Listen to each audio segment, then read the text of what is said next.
할렐루야, 반갑습니다. 2020년 10월 24일 토요일 신성의 아침입니다. 오늘도 주님의 평강이 여러분과 함께 하시길 주의 이름으로 축원드립니다. 한 주간 수고 많으셨습니다. 이제 오늘 푹 쉬시고 내일 기쁨으로 주일 뵙겠습니다. 함께할 찬송 218장입니다. 내 마음과 정성을 다하여서 주 너의 하나님을 사랑하라. 내 몸을 아끼고 사랑하듯 형제와 이웃을 사랑하라. 주께서 우리에게 명하시니 그 명령 따라서 살아가리. 2절 널 미워 해치는 원수라도 언제나 너그럽게 사랑하라. 널 핍박하는 자 위에서도 신실한 마음으로 복을 빌라. 주께서 우리에게 명하시니 그 명령 따라서 살아가리. 3절 나 항상 주님을 멀리하고 형제를 사랑하지 못하였다. 이러한 죄인을 사랑하사 주께서 몸버려 죽으셨다. 속죄의 큰 사랑 받은 이 몸 내 생명 다 바쳐 충성하리. 아멘. 오늘 주신 하나님의 말씀은 사무엘하 7장 1절부터 7절까지 말씀입니다. 여호와께서 주위의 모든 원수를 무찌르사 왕으로 궁에 평안히 살게 하신 때에 왕이 선지자 나단에게 이르되 볼지어다. 나는 백향목 궁에 살거늘 하나님의 궤는 휘장 가운데에 있도다. 나단이 왕께 아뢰되 여호와께서 왕과 함께 계시니 마음에 있는 모든 것을 행하소서 하니라. 그 밤에 여호와의 말씀이 나단에게 임하여 이르시되 가서 내 종 다윗에게 말하기를 여호와께서 이와 같이 말씀하시되 네가 나를 위하여 내가 살 집을 건축하겠느냐?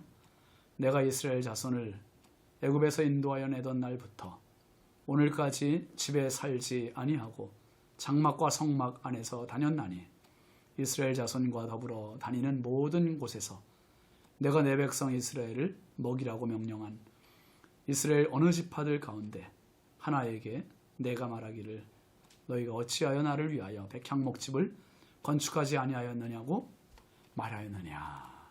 아멘. 오늘 말씀 제목은 마음입니다. 마음. 여러분, 하나님께서 우리를 보실 때 눈여겨보시는 부분이 마음 아닙니까? 행동도 보시지만 행동보다 더 비중 있게 보시는 것이 마음이에요. 마음. 거짓된 마음에서 참된 행동이 나올 수 없습니다. 출애굽기 25장에 보면 이스라엘 백성들에게 하나님께서 성막을 지으라고 모세에게 명령하세요. 그러면서 모세에게 백성들이 가지고 올 모든 물건들은 즐겨내는 자에게서 받으라 말씀하시죠. 즐겨내는 자, 즐거운 마음, 자원하는 마음, 기쁜 마음으로 드리는 예물을 받으라는 거예요. 고린도후서 9장에도 보면 연보에 대한 이야기가 나오잖아요. 헌금. 이 헌금에 대한 이야기 나오는데 인색함으로나 억지로 하지 말고 즐겨내는 자를 하나님 사랑하신다. 이렇게 말씀했어요. 인색함, 마지못해서 억지로 아니고 즐겨내는 자. 오늘도 마찬가지죠, 여러분. 주님의 교회 예배할 때, 봉사할 때, 어느 영역이든지 청소할 때, 성가대라든지 주일학교 교사라든지 주방 봉사라든지 재정부라든지 차량 주차 봉사라든지 많은 부분에서 봉사할 때 즐거운 마음, 기쁜 마음, 자원하는 마음, 섬김의 마음, 그 마음이 우선될 때 정말 하나님 기뻐하시는 예배, 섬김이 되지 않겠어요? 목회자인 제 입장에서 이렇게 보면 우리 교우들이 각자 섬기는 자리들 보면 참 기쁨으로 섬겨주세요. 너무너무 감사한 거죠. 여러분의 그 섬김이 천국에서 해같이 빛날 것입니다. 여러분 지치지 마시고 끝까지 승리하시기를 바랍니다.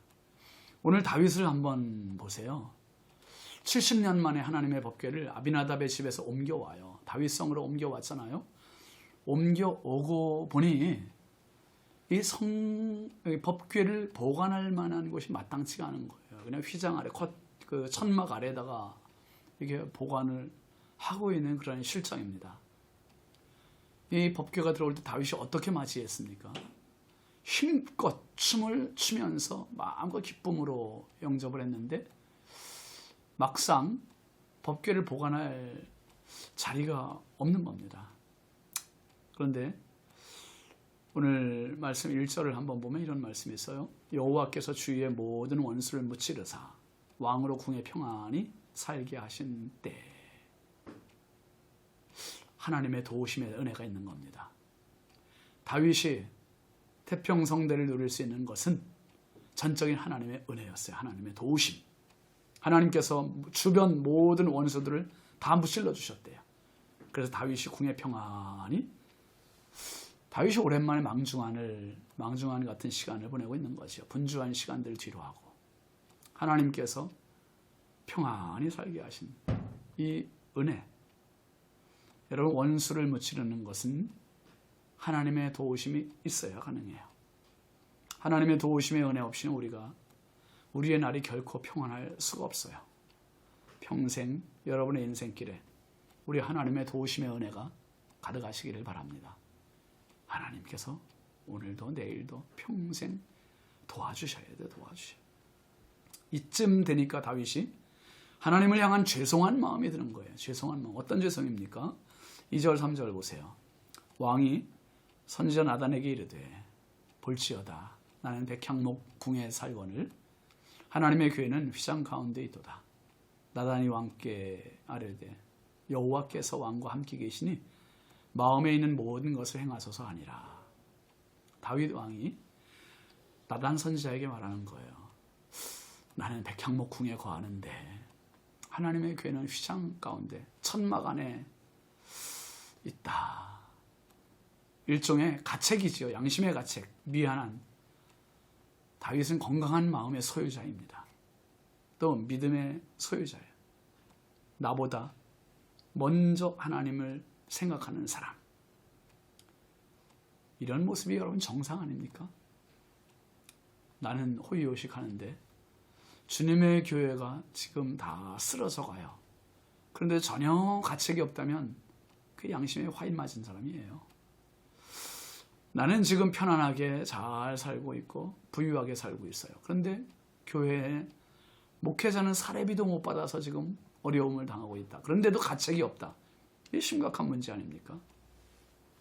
여러분, 지금 다윗은 선지자에게 이 부분을 말하는 거예요. 그러자 선지자 나단 선지자가 말하죠. 여호와께서 왕과 함께 계시니 마음에 있는 모든 것을 행하소서. 선지자의 마음에도 화답함이 있었던 거지요. 그런데 여기에 문제가 있습니다. 4절부터 7절까지 말씀 한번 보세요. 그 밤에 여호와의 말씀이 나단에게 임하여 이르시되 가서 내 종 다윗에게 말하기를 여호와께서 이와 같이 말씀하시되 내가 나를 위하여 내가 살 집을 건축하겠느냐? 내가 이스라엘 자손을 애굽에서 인도하여 내던 날부터 오늘까지 집에 살지 아니하고 장막과 성막 안에서 다녔나니 이스라엘 자손과 더불어 다니는 모든 곳에서 내가 내 백성 이스라엘을 먹이라고 명령한 이스라엘 어느 지파들 가운데 하나에게 내가 말하기를 너희가 어찌하여 나를 위하여 백향목 집을 건축하지 아니하였느냐고 말하였느냐. 하나님의 말씀이 선지자에게 들려졌어요. 뭐라고 하셨습니까? 그 말을 다윗에게 그대로 전하라는 거예요. 뭐요? 하나님은 이스라엘을 애굽에서 인도하여 내시던 날부터 지금까지 약 600년 동안이나 장막과 성막 안에 거하셨는데 이스라엘의 어떤 지파에게 왜 집을 건축하지 않아? 나를 위해서 건축해 다오. 이렇게 말하신 적이 한 번이라도 있느냐는 말이에요. 전혀 없었습니다. 그러니 다윗에게 성전을 건축하지 말라는 말씀이에요. 다윗이 품은 마음이 잘못됐다는 게 아니죠. 그 마음은 좋은 일입니다. 그러나 하나님은 성전 건축에 대한 다른 보관을 갖고 계세요. 좋은 일과 하나님의 뜻은 항상 일치하지 않을 수도 있습니다. 그러나 무엇보다 마음만은 언제나 하나님 중심, 하나님 우선으로 살아야 합니다. 다윗은 법궤를 옮겨오고 성전 건축까지 하려는 이 간절한 마음이 있었고 사모하는 마음이 넘쳤습니다. 오늘 이 마음이 저와 여러분에게 있기를 바랍니다. 그런 마음 우리에게 있어야 되잖아요. 여러분, 이사야 선지자의 말을 마가복음 7장 6절에 보면 이렇게 말하고 있어요. 이 백성이 입술로는 나를 공경하되 마음은 내게서 멀도다. 이스라엘 백성들이 입술로는 주를 찬양하고 공경하는데 마음은 멀었어요. 마음은. 또 시편 51편 16, 17절 말씀해 보면 주께서는 제사를 기뻐하지 아니하시나니 그렇지 아니하면 내가 드렸을 것이라. 주는 번제를 기뻐하지 아니하시나이다. 하나님께서 구하시는 제사는 상한 심령이라. 하나님이여 상하고 통회한 마음을 주께서 멸시하지 아니하시리이다. 하나님이 구하시는 제사, 하나님이 받으시는 제사, 상한 마음이래요. 상한 심령, 가난한 심령, 낮은 심령, 이 마음, 상하고 통회하는 마음을 하나님 기뻐하신다는 거예요. 여러분, 하나님이 찾으시는 이러한 예배자, 이러한 마음을 보시는 하나님 앞에 오늘도 우리가 마음이 좀 들켰으면 좋겠어요. 선한 마음으로, 사모하는 마음으로, 간절한 마음으로, 공경하는 마음으로. 그래서 정성된 마음, 사모하는 마음, 열정의 마음 가지고 평생 하나님을 기뻐하는 저와 여러분의 삶이 될 수 있기를 바랍니다. 기도합시다. 하나님 아버지 감사합니다. 주를 사랑하는 마음 주셔서 감사합니다. 그 사랑하는 마음으로 예배자가 되게 하셔서 감사합니다. 하나님, 다윗에게 있었던 그 마음이 우리에게 있게 하시고 평생 살아가며 하나님의 기쁨이 되는 저희의 마음 되게 하여 주옵소서. 오늘도 거룩한 주일을 준비하는 토요일, 하나님 몸도 마음도 잘 준비돼서 내일 정말 하나님을 사랑하는 마음으로 예배다운 예배를 드리게 하여 주옵소서. 예수님의 이름으로 축복하며 기도합니다. 아멘. 여러분 축복합니다. 오늘 푹 쉬시고 내일 기쁨으로 와서 함께 예배의 자리에서 만나겠습니다. 감사합니다.